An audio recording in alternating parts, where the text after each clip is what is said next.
Most people misunderstand detachment, okay? They think it means that they don't care, or it is what it is, or emotionally I'm just switched off.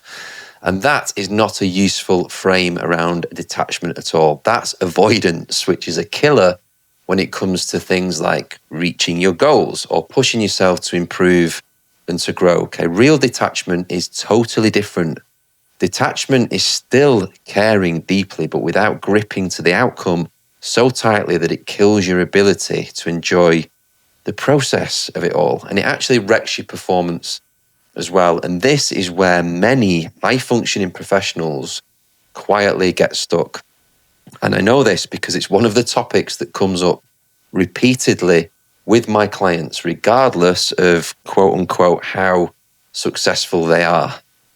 Here is the pattern that I see repeatedly with capable, driven professionals: over-attachment to results, over-attachment to timelines, over-attachment to personal reputation and perception or judgment from others, and over-attachment to things like getting it right first time or being perfect. And the paradox is this, okay, the more attached people become, the tighter things feel, the more anxious performance becomes, and the harder it is to access that state of high performance or that state of flow when you feel like you're really in the groove. And it's not because people lack discipline, and it's not because people are underprepared.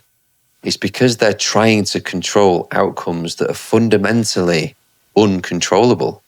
Okay, I love this experiment because it shows clearly how people respond and how humans respond in these situations. Take your phone, okay, and without really thinking about it, just start to toss it up and down.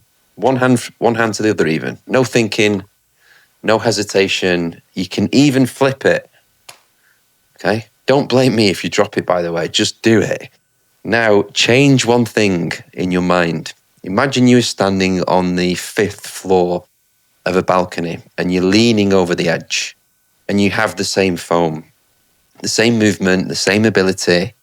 You are obviously the same individual. You can imagine what is happening. Okay, your body is going to start to tighten. Your breathing is going to change. Your hands are going to feel clumsy and your mind is filled with doubt and what ifs.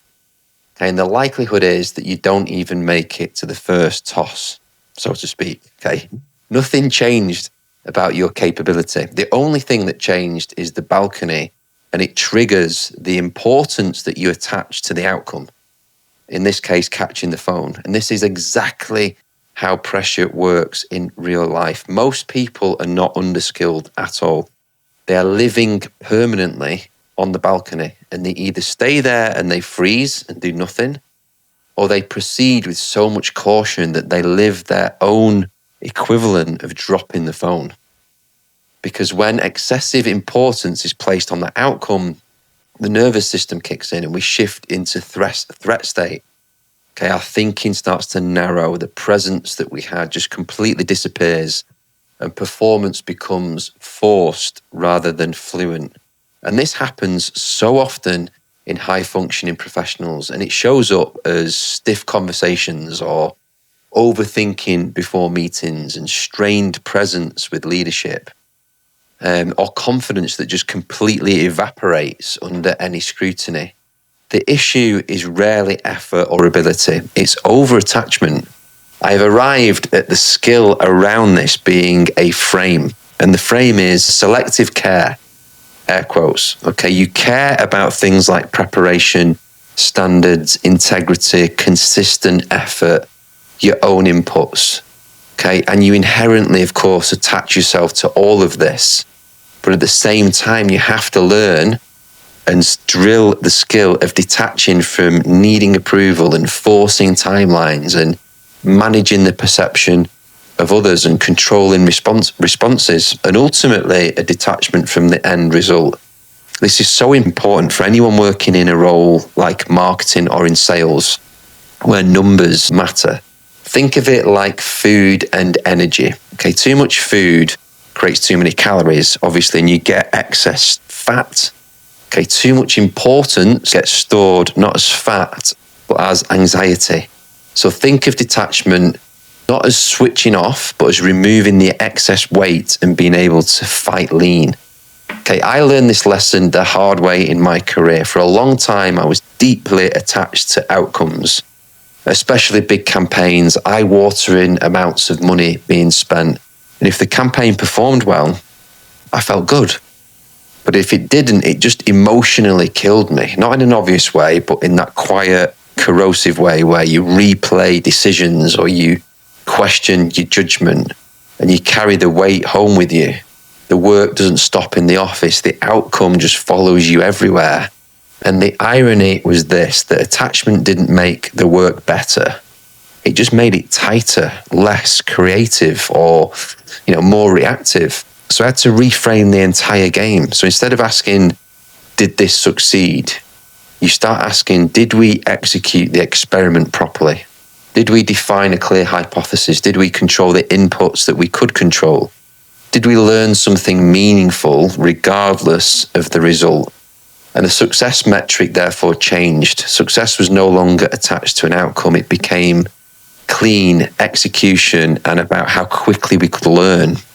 And once I made that shift, something changed internally. You still are ambitious, you're still fully accountable, but you're not emotionally hostage to the result. And paradoxically, performance improved, because when you're not protecting your ego, you think more clearly. When you're not gripping to that outcome so tightly, your reality is completely different. And detachment doesn't lower standards, it frees capacity and allows you to flip the metaphorical phone without worrying about dropping it. And if you're still here, I'm going to give you 3 places where being intentfully detached can have a profound impact on your performance. And let's face it, it can have a profound impact on your life. Okay, number 1 is detachment from your self-image. When you stop trying to appear confident, you become grounded. When you stop performing, an element of presence emerges. Authenticity shows up when you reduce the effort around managing the perception of others. Okay, I see this draining people, especially in the corporate space, where managing perception seems to be 90% of people's role. Okay, the second thing is detachment from timelines. Let me explain. Timelines can guide direction. Of course they can, and timelines are important to manage goals and processes. I'm not saying remove these completely, but too much attachment to timelines in certain contexts creates pressure, which narrows perspective, collapses patience, and all of a sudden you're in a threat state again, and it turns long-term thinking and strategy into short-term panic. Some of the most valuable outcomes, sometimes they arrive later, when they are ready.